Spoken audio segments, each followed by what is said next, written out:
Wrestling Hall of Fame, the class act, the one and only Frank Chrzanowski!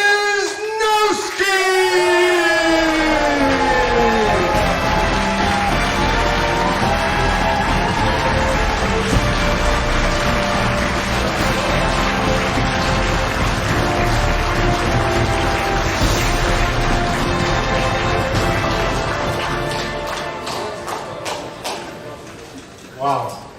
All right, Frankie! Thank you, Kurt, for the nice words. And thank you for this prestigious and distinguished honor. It all started for me back when I was in the 6th or 7th grade. I became a wrestling fan. And I watched Thursday nights from the Capitol Arena in Washington, D.C. and Saturday nights from the Bridgeport Arena in Bridgeport, Connecticut.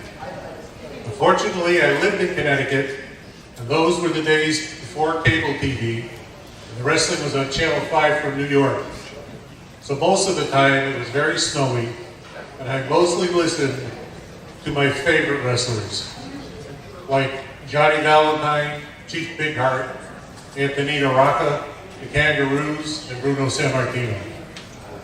I bought a baseball game that had 3 spinners and converted it to a wrestling game. 1 spinner had the common moves like arm lock, headlock, body slam. Another spinner was for specialty moves like pile driver, pins, and the third was a count out, kick out, or submission. I kept massive records of the matches, which I would set up, and I also set up the upcoming shows to my invisible audience. And my favorite part was hearing the yelling in response to the names, using my imagination. I love to hear the reactions of the people, little knowing that in the distant future, I would be doing this in all the arenas. And it was my favorite part of announcing. I grew up, went to college, became a high school teacher and advisor to the class of 1978.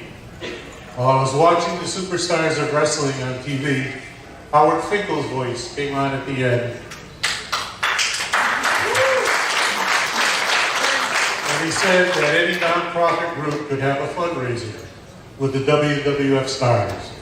I jumped at the chance, and I was the first school to have a show which sold out in the gym with standing room only, with the Iron Sheik against Ivan Putski as the main event. Sheik got disqualified by that. Vince McMahon was at the show, believe it or not. And I asked him if I could go in the ring and thank the people for coming and the people that sold tickets for us. Well, he liked the way I sounded, and they needed an announcer, so they asked me if I wanted to do the fundraising shows. I didn't even have to think. Of course, I jumped at the chance and did the high school shows all over New England. And as Howard moved up in the ranks, I began taking over his spots. Did shows in the Warwick Music Theater, the Oakdale and Hyannis, Cape Cod Music Theaters, New Haven and Hartford, Connecticut Civic Centers, Poughkeepsie in Albany, New York, Springfield and Worcester, Mass, Foxborough Stadium, Portland, Maine, Brattleboro, Vermont, Manchester, New Hampshire, and my favorite places of all, the Providence Civic Center and the Boston Mass Garden in Boston, Massachusetts. After 16 years of working for the WWF, I then began working for the independent leagues. I want to thank my wife and my 3 sons, whom I converted to wrestling fans. And each of my sons became drivers to the shows for me. A very special thanks to Chief K. Strongo and Arnold Stolen, who trained me and helped me to get ahead. I would also like to thank Vince McMahon, of course, Howard Finkel, and especially Ed Cohen from the WWF. Nicholas Richards, Jason Knight, Angelo Saboli, Gino Caruso, Tony Rumble, Tom Anthony from WrestlePalooza, Barry Van Gortooth from Connecticut Championship Wrestling, Connecticut Millennium Wrestling, Michael Lombardi, Joel Gertner, and other independent promoters that I might have forgotten. And thanks to all the wrestlers that I made friends with. Howie Finkel told me never make friends or fraternize with the wrestlers, but I did anyway. And these are the ones that were my special friends. Unfortunately, most have passed away. George the Animal Steel, Randy Macho Man Savage, Yokozuna, the Junkyard Dog, Salvatore Malomo, Johnny Roz, Big John Studd, Rowdy Roddy Piper, and the Iron Sheik.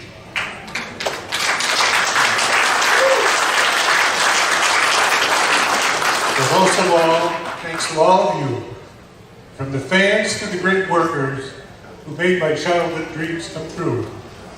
And at the same time, I had fun and a great time announcing. Thank you very much.